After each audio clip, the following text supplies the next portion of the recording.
हमको फोटो भेजना कि हम देख बता देंगे। ठीक।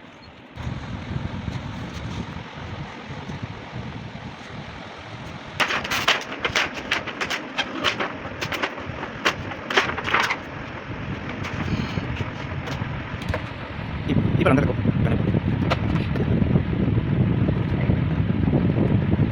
क्या बोल रही है। नमस्कार दोस्तों, भास्कर सारिंडी में आपका फिर से स्वागत है दोस्तों। तो दोस्तों आज हमारे पास एक ये हायर कंपनी की 32 इंच की टीवी रिपेयर होने के लिए आई है। दोस्तों मैं तो पहले इन सब चीज़ों की रिपेयरिंग ही करता था और काफ़ी दिनों से कर रहा हूँ दोस्तों। तो खैर वो सब बातें बाद में, उन सब में समय बीत जाता है। तो दोस्तों ये जो टीवी आई है ये हमारे पास ये बहुत ही कॉमन प्रॉब्लम में आई है। ये प्रॉब्लम दोस्तों करीब-करीब आप सभी की टीवियों में आता है। 1 साल के बाद आए, 5 साल के बाद आए, 10 साल के बाद आए, तो ये प्रॉब्लम ज़रूर आती है दोस्तों। दोस्तों ऐसे पोजीशन पे क्या होता है कि हमारी टीवी चल रही होती है, आवाज़ आ रही होती है पीछे से, जो हमारी बैक लाइटें जलती हैं, जो सामने डिस्प्ले पे पीछे से लाइट का प्रोजेक्शन करती हैं, तो जो डिस्प्ले पे हमारे चल रहा है, वो हमको सामने से दिखाई देता है। तो उन लाइटें कमज़ोर हो जाती हैं, लाइटें फ्यूज़ हो जाती हैं, कट जाती हैं, कई स्ट्रिप लगी होती है पीछे से, उनमें कई सारी एलईडी लाइटें होती हैं, जो हमको सामने लाइट का प्रोजेक्शन करके हमको डिस्प्ले पे क्या चल रहा है वो दिखाई देती हैं। जब वो लाइट ख़राब हो जाती हैं या कमज़ोर हो जाती हैं, तो डिस्प्ले पे जो चल रहा होता है वो ऑलरेडी चल रहा होता है, बस वो हमको दिखाई देना या तो बंद हो जाता है या तो बहुत धुंधला हो जाता है या बहुत नज़दीक जाने पे, अंधेरा करने पे थोड़ा-सा हमको दिखाई देता है दोस्तों। तो ऐसी पोजीशन पे ये सभी में आता है, जैसे बल्ब धीरे-धीरे जलते-जलते कमज़ोर हो जाते हैं, वही सेम सिस्टम हमारे इसका है। आपको ये प्रॉब्लम 2 साल में आए, 10 साल में आए, 5 साल में आए, आपकी टीवी में आना ही आना है, ये बहुत ही कॉमन प्रॉब्लम है दोस्तों, हम सभी इससे गुजरते हैं। तो दोस्तों हमारे दिखाने का मकसद ये है कि ये क्या चीज़ होती है, इसका कैसे काम होता है, ए टू जेड हम दिखाएँगे खोल के, वहाँ तक कैसे पहुँचा जाता है। बैक लाइटें दोस्तों ऐसा नहीं है कि खोले और बदल दिए, सबसे अंदर यही चीज़ होती है दोस्तों। हमारी पूरी टीवी खुल जाएगी, हमारा सामने का पैनल, उसी को खोलने में सबसे ज़्यादा सावधानी हो करनी पड़ती है दोस्तों। ज़रा-सा भी कोना उठ गया, पैनल टूट जाता है और वो बहुत महँगा आता है और वो करीब-करीब उतना ही महँगा आता है जितने की टीवी होती है दोस्तों। तो उसको सबसे सावधानी से निकालना, फिर कैसे हम बैक लाइट तक पहुँच सकते हैं। बहुत अंदर होती है, पूरी टीवी खुल जाती है, अभी आपको दिखाएँगे दोस्तों। एक-एक चीज़ इससे अलग हो जाएगी, तब हम बैक लाइट तक पहुँचते हैं। फिर बैक लाइट को सही तरीके से निकाल के कैसे चेक करना कि कितने पावर की है, कि कैसे क्या है, कौन-सी खराब हुई है, कैसे चेक करते हैं। उसको निकालने के बाद दोस्तों अब हम सेम पावर की दूसरी स्ट्रिप लगा के कनेक्शन करके वापस से कैसे बंद करेंगे, और ये हम शुरू से आखिरी तक अगर हम आपको दिखाएँगे, अगर आप थोड़ा बहुत भी टेक्निकल हो, तो आप आराम से अपनी टीवी में बैकलाइट चेंज कर सकते हैं दोस्तों। और जल्दी ये आपको कोई भी नहीं दिखाएगा, लेकिन हम आपको दिखा रहे हैं ए टू जेड आप कैसे जान सकते हैं कि बैकलाइट खराब है या पैनल खराब है, और फिर उसको कैसे बदल सकते हैं, कैसे निकाल के आप ले जाएँगे, दूसरी ले आएँगे और इसमें इंस्टॉल कर लेंगे अपने घर में बैठे-बैठे। तो देखिए दोस्तों, हम आपको दिखाने चल रहे हैं। ये दोस्तों हमारा टेबल इसके लिए छोटा पड़ेगा, हम अपने दूसरे टेबल पे ले जा रहे हैं, जहाँ पे हम पहले 55 इंच की टीवियाँ वगैरह खोलते थे, वो बड़ा है, उस पे हम आपको ये सारा सेटअप करके शुरू से आखिरी तक दिखा रहे हैं दोस्तों। तो दोस्तों इसको हम लेके आ गए अपने इस बड़े वाले टेबल पे, जिस पे हम रिपेयरिंग का ही काम करते हैं। ये सबसे पहले इसका पैनल, बैक पैनल हम खोल लेते हैं दोस्तों। इसमें कई सारे स्क्रू होते हैं, अराउंड चारों तरफ ही होते हैं, तो ये सारे स्क्रू आपको अनस्क्रू करके इस पैनल को खोल लेना है। सबसे पहला काम यही होता है दोस्तों। तो ये हमारा पैनल खुल चुका है। अब हमारा जो पावर की केबल आई है उसको यहाँ से डिस्कनेक्ट कर लेना है। एक कनेक्टर लगा होता है, उसको हमको बाहर कर लेना है। अब हमारा बैक पैनल केबल के मेन केबल के साथ ही अलग हो जाता है। सबसे पहले पावर देके इसकी वोल्टेज नापते हैं कि क्या बैक लाइट को जितने वोल्ट जाना चाहिए वो हमारा बोर्ड मदर बोर्ड से सप्लाई हो रहा है कि नहीं। तो यहाँ पे दोस्तों हमको वोल्टेज तो एग्जैक्ट मिल रहा है कि हाँ पूरे वोल्टेज आ रहे हैं। तो खोलने से पहले ही कंफर्म हो गया कि हाँ बैक लाइट ही ख़राब है। क्योंकि बैकलाइट को जितने वोल्ट जाने चाहिए, वो ऐसा कुछ नहीं है कि मदरबोर्ड से कोई दिक्कत हुई हो और वोल्टेज ना जा रहा हो। तो अब पहला प्रोसेस यही होता है कि पहले हमको चेक कर लेना होता है। ये नहीं कि पूरा खोल डालें हम, उसके बाद फिर पता चला नहीं प्रॉब्लम तो इधर ही थी, वोल्टेज ही नहीं जा रहा था। तो उसके बाद फिर ये एक बैक पैनल के बाद फिर ये एक रिंग होती है दोस्तों।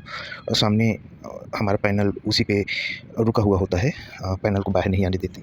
तो इस रिंग को सबसे पहले लॉक होता है चारों तरफ, अनलॉक कर लेंगे धीरे-धीरे करके, पतला सा हम स्क्रू ड्राइवर की मदद से धीरे-धीरे करके अनलॉक कर लेते हैं। अब यहाँ पे त्रिकोण हमको मदरबोर्ड से कनेक्टर हटा के बहुत ही सावधानी से, यही दोस्तों सबसे महत्वपूर्ण चीज़ यही है, यही ध्यान देना है। यही हमारा पतला सा पैनल है, एकदम पतला सा। इसको सावधानी से उठाना है और सुरक्षित जगह रखना है, जहाँ पे कोई डिस्टर्ब ना कर सके, पैर ना लग सके, कोई चीज़ ना लग सके। अब उसके बाद दोस्तों एक रिंग और होती है। हाँ, इसमें तो सिंगल चारों तरफ दिया है। ज़्यादातर में दोबारा एक रिंग होती है, वो चारों तरफ जुड़ी होती है, अलग-अलग भी हो सकती है, ये हायर में अलग-अलग है। तो वो हटाने के बाद अभी हमारी दूसरी सीट जो रिफ्लेक्शन को, एलईडीज़ को रिफ्लेक्शन को रोकती है और सिंगल स्पॉट में हमारे रिफ्लेक्ट करती है पैनल को। अब ये दोस्तों उसके बाद ये हमारा रिफ्लेक्टर होता है, जो एलईडी स्ट्रिप जो है हमारी बैकलाइट उसके ठीक ऊपर होता है। अब ये आखिरी चीज़ खुल रहा है, अब हमारी बैकलाइट दिखने लगी है और बैकलाइट जिस पे लगी हुई है वही दोस्तों हमारी पीछे वाली बॉडी है। अब इसके बाद कुछ नहीं बचा है, तो एकदम आखिरी में आप देख रहे होंगे ये रिफ्लेक्टर चिपका रहता है दोस्तों, जैसे कि ये कहीं पे ऊपर नीचे ना हो, इसलिए वहाँ डबल टेप बहुत जो इसके डबल टेप होते हैं जो एलईडी में हम यूज़ करते हैं, बहुत पतले होते हैं दोस्तों, एकदम कागज़ की तरह पतले, उस पे हमको चिपकाते हैं तो बीच में वो कोई भी अपना स्पेस नहीं लेता है टेप। अब इसको चेक कर रहे हैं दोस्तों, देखिए इसमें हम टेस्टर को पैनल के सामने रख दिए हैं। देखिए एलईडी ख़राब है बीच में, उसमें एलईडी सही है लेकिन वीक हो गई हैं, काफ़ी स्लो जल रही हैं और इसमें एक एलईडी ख़राब है। अच्छा, सब जल भी रही हैं तो ज़रूरी नहीं है दोस्तों कि ये उतनी ही ब्राइट जल रही हों, डिम हो जाती हैं, तो इसको पूरा चेंज ही करना ज़रूरी होता है। तो अब हमको हमारे पास काफ़ी सारी स्ट्रिप्स रखी हुई हैं, तो दोस्तों देखते हैं कि एलईडी एकदम आमने-सामने ही होनी चाहिए। उसके लिए हम यहाँ इस स्ट्रिप को निकालने के पहले ये भी चिपकी रहती है, वहाँ दाग लगा लिए कि इस सीथ पे हमारी एलईडी इसमें लगी हुई है। तो इससे हमारे हम पैनल में पता चल जाता है। बहुत सारे टीवी में दोस्तों एलईडी टीवी में स्क्रू से भी टाइट रहते हैं, तो हमको मजबूरी रहता है कि वहीं पे ही हमारी स्ट्रिप लगानी होती है। अब हमको जो भी स्ट्रिप इसमें लगाएँगे सारी, ये सब 3 वोल्ट की एलईडी जो हैं सभी, तो वो स्ट्रिप उसी के सामने ही होनी चाहिए, तभी हमारे रिफ्लेक्टर के सामने आएगी। तो हमने इसमें जो स्ट्रिप लगाई इसमें एक एलईडी थोड़ी-सी आउट है 1-2, तो वो हम रिफ्लेक्टर में उस स्पेस पे काट लेते हैं दोस्तों, बाद बाकी कोई दिक्कत नहीं है। तो अब इसको हम एक बार फाइनल टेपिंग डबल टेप से लगाने के बाद एक बार चेक करते हैं कि हाँ, हमारी नई स्ट्रिप जो है वो काम कर रही है, जल रही है कि नहीं। अब इसमें हम कनेक्शन कर देते हैं, ये सीरीज़ में कनेक्शन रहता है दोस्तों। आप जैसे खोलेंगे, आप मोबाइल से उसकी फ़ोटो खींच लीजिए और उसके बाद वापस से उसको कनेक्ट कर देना है, क्योंकि स्ट्रिप आपको सेम ही मिलेगी। तो आप जैसा कनेक्शन खोल रहे हो वैसे कनेक्शन कर दो।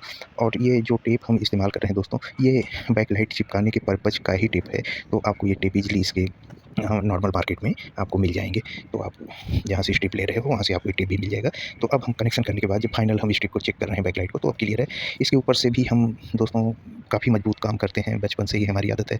ये डबल टेप भी लगा देते हैं, ये हीट से इसको कोई भी दिक्कत नहीं होती और ना हीट में ओपन होता है। तो कभी भी आप कितना भी ट्रैवल करें अपनी टीवी को लेके, कुछ भी टच सिम्स नहीं होता है दोस्तों टेपिंग में, तो हम कोई कमी ही नहीं रखते हैं और हर तरह की टेप हमारे पास हैं, हम मंगवा के रखते हैं अपने पास।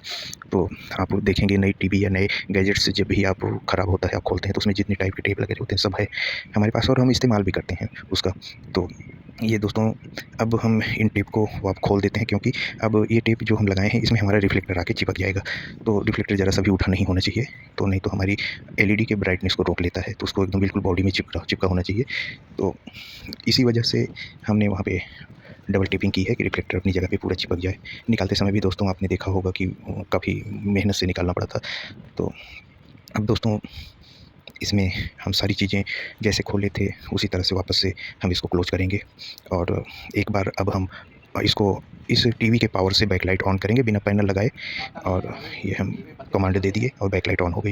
ये देखिए दोस्तों, कोई पैनल कोई सीट अभी नहीं लगाए हैं, आपको डायरेक्ट हम टीवी की बैकलाइट जला के दिखा रहे हैं। ये इस समय हम टेस्टर से नहीं दोस्तों, और ये हम दिखा रहे हैं आपको सीधे टीवी के ही करंट से। ये बैकलाइट पहले होती थी दोस्तों, हम रखे हैं अभी 2-3 पीस। ये एलसीडी चलती थी एलईडी के पहले, तो उसमें एलईडी नहीं लगती थी, ये ट्यूब लगती थी दोस्तों। तो 2-3 बड़ी ट्यूबें हम अभी भी रखे हैं। ये हमारा रिफ्लेक्टर अब इसमें हमको सेट करना है, लेकिन दोस्तों काफ़ी एलईडी तो उसी पॉइंट पे हमको मिल जाएँगी। 2 एलईडी थोड़ी-सी आउट हो गई थी, तो उसकी जगह को हमको कट करना है। ये भी ट्यूब ही है दोस्तों, एलसीडी में एलईडी की जगह पहले ट्यूब लगती थी, तो ऐसे ऊपर-नीचे कई सारी ट्यूबें लगी रहती थी। तो ये जैसे सीएफएल पहले जलती थी उस तरह की रोशनी देती थी, तो हमारी टीवी दिखाई देती थी। फिर अपग्रेड हुआ तो फिर एलसीडी के बाद एलईडी आ गई, तो उसमें ये बैकलाइट लगने लगी दोस्तों। तो हमारी जो एलईडी थोड़ी आउट हुई थी उसको ब्लेड से हम नॉर्मल ऐसे गोल काट के जिस जगह पे आ रही है हम वहाँ पे ले लेंगे, इससे कोई भी दिक्कत नहीं है दोस्तों। और जो अब खाली स्पेस बचेगा वो अभी आप देखिएगा कि हम उसको कैसे क्लोज कर लेते हैं। तो ये कुछ एलईडी हैं जिसमें अपनी जगह पे उसको लेना होगा, और एग्जैक्ट स्ट्रिप बैकलाइट लेने के लिए हमको हर टीवी में तो दोस्तों मार्केट जाना पड़ेगा फिर तो, क्योंकि सभी टीवी में कुछ न कुछ अलग साइज़ की बैकलाइट होती हैं और इतनी सारी बैकलाइटें हमारे पास हैं, कुछ न कुछ इधर-उधर करके सब लग जाती हैं। तो जो खाली स्पेस बचे हुए थे दोस्तों, उसमें हमने ये टेप डबल साइड टेप लगा लिया। अब उसके ऊपर की स्किन हटा लेते हैं, क्योंकि अब जो टुकड़े हम काटे थे अब उसको हम वापस से इस पे डबल साइड टेप पे रख देते हैं, वो जगह बंद हो जाएगी जो होल हो रहे थे। अब हमारा रिफ्लेक्टर नॉर्मल हो गया दोस्तों, और सभी एलईडियाँ बाहर आ गई अपनी-अपनी जगह पे। तो ये तरीका, और हमारा रिफ्लेक्टर भी बॉडी में जाके और ज़्यादा स्ट्रॉन्ग से चिपक गया है मजबूती से। तो इस तरह से हमने सारे होल को क्लोज कर लिए दोस्तों। आप देख लीजिए। अब देखिए हम एलईडी को ऑन कर दिए हैं रिफ्लेक्टर लगाने के बाद, ये भी जगह-जगह उठा है, नीचे चिपक जाएगा भी दोस्तों। और उसके बाद अब इसके ऊपर हम सीट रखेंगे। ये सीट रख दिया। अब हमको इस सीट रखने से क्या होता है कि एलईडी अलग-अलग नहीं दिखाई देंगी। अब ये पूरी सीट एक रोशनी बन जाती है, जो पूरे हमारे पैनल पे, डिस्प्ले पे एक समान रोशनी डालती है। जैसे कि हम लोग बैकलाइट जब रिमोट से कम ज़्यादा करेंगे तो ये रोशनी ही कम ज़्यादा होती है, जिससे हमारे सामने उस पे चमक डिस्प्ले पे कम और ज़्यादा आपको दिखाई पड़ती है। तो ये बहुत ही ज़रूरी सीट होती है दोस्तों। अब ये इससे हमारी सारी एलईडी एक रोशनी में बदल गई और यही सिंगल रोशनी इसके ऊपर पैनल को ये देता है। तो सीट रखने के बाद दोस्तों आप वापस से जैसे रिंग खोले थे इसके फ्रेम, अब इस सीट और पैनल के बीच में एक ये हमारा चारों तरफ एक फ्रेम होता है और इसको पहले हम लगा लेते हैं, इसके ऊपर फिर हमारा पैनल आएगा। तो इसमें तो आपको बताए थे दोस्तों कि अलग-अलग है, नहीं तो इसमें भी एक जैसे सबसे ऊपर बॉडी में हम सिंगल रिंग खोले थे, वैसे यहाँ भी एक सिंगल रिंग होती है। कुछ में फ्रेम के साथ ही होता है और ये हम इसके फ्रेम लगा ले रहे हैं। और दोस्तों अब इसके बाद हम आपको कभी वो टीवी दिखाएँगे फ्रेमलेस टीवी, उसको कैसे खोलते हैं और उसमें हम कैसे लाइट, बैकलाइट ये सब चेंज करेंगे। उसमें कोई फ्रेम ही नहीं होता, तो इन सब फ्रेम का वहाँ पे कोई जगह ही नहीं होगी दोस्तों। तो चारों तरफ ग्लास एकदम लास्ट तक रहता है, तो उस टीवी को भी हम आपको जल्दी ही हम ये तैयार करेंगे। और तो वहाँ पे आप देखिएगा कि फ्रेमलेस टीवी को कैसे हम, एलईडी टीवी को कैसे उसमें बैकलाइट लगाते हैं। तो ये हमारा करीब-करीब फ्रेम इसका सेट हो चुका है दोस्तों। और ये फ्रेम सेट हो जाए तो हम पैनल उठाते हैं और इसके ऊपर पैनल रखते हैं और उसके बाद फिर आप नॉर्मल कनेक्शन वापस से पैनल का कनेक्शन करने के बाद एलवीडीएस से तिकोन वगैरह वापस से फिक्स। सबसे ज़्यादा हमको ध्यान देना होता है पैनल और तिकोन में ही दोस्तों, वो पट्टा होता है बिल्कुल नहीं उसको डिस्टर्ब होना चाहिए। अब ये देखिए दोस्तों, आराम से हमको उसी फ्रेम के बीच में गेज बना रहता है, वहाँ पे पैनल को रख देना है। पैनल से, डिस्प्ले पैनल से जुड़ा हुआ देख रहे होंगे दोस्तों कि एक पट्टा लगा हुआ है, उसमें एक छोटी सी सर्किट लटकी हुई है, उसी का ध्यान देना है दोस्तों। वो पट्टा अगर कट गया, टूट गया तो समझ लीजिए पैनल ख़त्म हो गया। तो उन सब चीज़ों को पैनल जब हम खोल के रखते हैं तो उसको वापस से स्क्रीन पे रख के और टेप से वहाँ चिपका देते हैं कि इधर-उधर हिले डिस्टर्ब ना हो। तो सबसे ज़रूरी ध्यान हम लोग को यही देना है दोस्तों कि पैनल निकालें तो बहुत सुरक्षित रखें।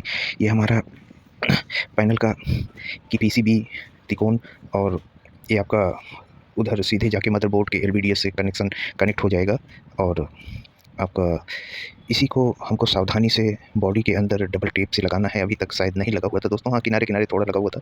इसको बिल्कुल मूव नहीं करना चाहिए। कभी-कभी टीवी हम लोग कहीं पे मूवमेंट करवाते हैं दोस्तों, यहाँ ले गए, वहाँ ले गए किसी काम से, तो कहीं रखने ले जाने में इसमें तो बिल्कुल कोई भी झटका नहीं आना चाहिए। अगर पट्टा हिलते-हिलते थोड़ा-सा भी इसकी बेल्ट टूट गई या एक भी कुछ, तो फिर हमारा काफ़ी बड़ा नुकसान हो जाता है। तो ये सब चीज़ें हम ध्यान रखते हैं दोस्तों और सारी चीज़ें प्रॉपर तरीके से ही हम आपको दिखा रहे हैं कि वापस कैसे क्लोज़ करना है, जैसे आप आराम से कर सको दोस्तों। तो ये हमारा पैनल बैठ गया है। अब हम इसमें, इसके ऊपर हमको रिंग बैठानी है दोस्तों, जो सबसे पहले हमने खोला था। अब इस रिंग को हम इसमें ऊपर से बैठा देंगे, हमारा पैनल लॉक हो गया। और ये सब बहुत सावधानी से बैठाना है, कहीं पे भी अंगूठे का ज़्यादा जोर कोने वगैरह में नहीं लगाना है दोस्तों। हल्की सी भी आप असावधानी करेंगे तो पैनल हमारा टूट सकता है कोने में। तो लक्ष्मी दर्शन हुआ। चलिए, तो पैनल टूट सकता है दोस्तों। तो ये चीज़ें आप रिंग वगैरह बहुत सावधानी से इसको प्लेस करेंगे। वो जैसे-जैसे आप थोड़ा-थोड़ा प्रेस करेंगे वो लॉक होता चला जाएगा, कट-कट की आवाज़ होती रहेगी दोस्तों। तो ये अब हमारा करीब-करीब ये चारों कोनों में हम चेक कर लेते हैं कि हमारी लाइनिंग मिल गई। वो आके अपनी-अपनी जगह पे बैठ जाएगा। फिर हम इसको स्क्रू से टाइट करेंगे। अभी दोस्तों इसको सबसे पहले तो पैनल लग गया है, कनेक्शन भी हो गया है। अब बैक कवर लगाने से पहले इसको चेक करते हैं। तो अभी मेन चीज़ है, एक बार ऑन करके देखना ज़रूरी है दोस्तों, क्योंकि उसके बाद ही हम बैक कवर लगाएँगे। अब हम इसके पैनल का कनेक्शन कर लेते हैं, इसमें कनेक्टर लगा लेते हैं। और कोई कनेक्शन इसमें आपको नहीं मिलेगा दोस्तों, केवल एक सिंगल कनेक्टर यहाँ पे है और इसको आप जैसे खोले थे वापस ऐसे लगा लीजिए और बाद बाकी आपने कुछ खोला ही नहीं। और ये हमारा, हम इसको कमांड दे दिए हैं इसके मैनुअल बटन से ही। ये स्टार्ट हो गई है दोस्तों, हायर लिखा हुआ आ गया, चालू हो रही है। स्मार्ट टीवी है दोस्तों ये। अब वापस से इसकी बैक कवर को टाइट कर देते हैं। हमारी बैक कवर जैसे खोले थे, रिंग में भी दोस्तों कुछ स्क्रू होते हैं, तो रिंग के स्क्रू पहले टाइट हो जाएंगे, उसके बाद फिर हम बैक कवर को टाइट करेंगे। ये आप देख लीजिए दोस्तों, हमारे करीब रिंग के स्क्रू टाइट हो चुके हैं। रिंग को केवल लॉक पे ही नहीं रखते हैं, स्क्रू भी होता है। कभी भी आप रिंग सीधे ना खोलने लग जाइएगा बैक कवर खोलने के बाद। ये हमारी मैनुअल बटन का कंट्रोल पैनल है दोस्तों। ये यहाँ अंदर से ऐसा होता है, बाहर से केवल एक सिंगल बटन है जो मल्टी फंक्शन बटन है। उससे वॉल्यूम, चैनल्स, कई सारे ऑप्शन, मेनू वगैरह एक ही बटन से ऑपरेट हो जाते हैं। डिस्प्ले पे देख के आप कर सकते हो। पावर कॉर्ड को हम डायरेक्ट जोड़े थे टेस्टिंग के लिए, वापस से ये इसको बैक कवर के अंदर से डाल के लगाना है दोस्तों। इसको वापस से हम मदरबोर्ड में पावर सप्लाई में कनेक्ट कर देते हैं। ये अंदर हमारा ये कनेक्टर यहाँ पे लग गया और इसको हम बैक कवर को वापस अपनी जगह पे प्लेस कर देते हैं। ये थोड़ा-सा ये बैठा नहीं है, ये थोड़ी-सी दिक्कत कर रहे हैं। ये आ गया अपनी जगह पे। वो कंट्रोल बटन थी दोस्तों, वो थोड़ा टेढ़ा था, इस वजह से जब तक कुछ भी सही से नहीं बैठेगा दोस्तों, आपका कवर अपनी जगह पे आएगा नहीं। सब कुछ नॉर्मल रहेगा, खट से अपनी जगह पे आके ये बैठ जाता है। फिर उसके बाद आप स्क्रू उठा के अपना टाइट करना शुरू कर दीजिए। इसमें इसके बैक एलईडी टीवी के इस बैक कवर में बहुत सारे स्क्रू होते हैं दोस्तों। इसी की वजह से हमने आपको अपने पिछले वीडियो में दिखाया था कि एलईडी के लिए हमने कई सारे स्क्रू ड्राइवर दिखाए थे बैटरी वाले, तो हम इसी में यूज़ करते हैं दोस्तों। तो आज हमने इसलिए उनको यूज़ नहीं किया कि हमको इसको आपको अच्छे से दिखाना था, नॉर्मल तरीके से दिखाना था, तो हमने नॉर्मल स्क्रू ड्राइवर ही यूज़ किया। देखिए दोस्तों, हमने इसमें सिग्नल दिया है टीवी में। अब हम इसको चला रहे हैं सिग्नल देके, अपना ही चैनल चलाते हैं। ये देखिए दोस्तों, ये चल रही है। इसमें हमने अपना ही यूट्यूब का चैनल ओपन किया है और आपको दिखा रहे हैं। ये बिल्कुल सही हो चुकी है, आपको शुरू से आखिरी तक दिखा दिए दोस्तों। तो उम्मीद करते हैं आपको अच्छा लगा होगा। अगर अच्छा लगा हो तो हमारे चैनल को लाइक करिए, सब्सक्राइब करिए। तो मित्रों, मिलते हैं अगले वीडियो में। धन्यवाद। जय हिंद दोस्तों।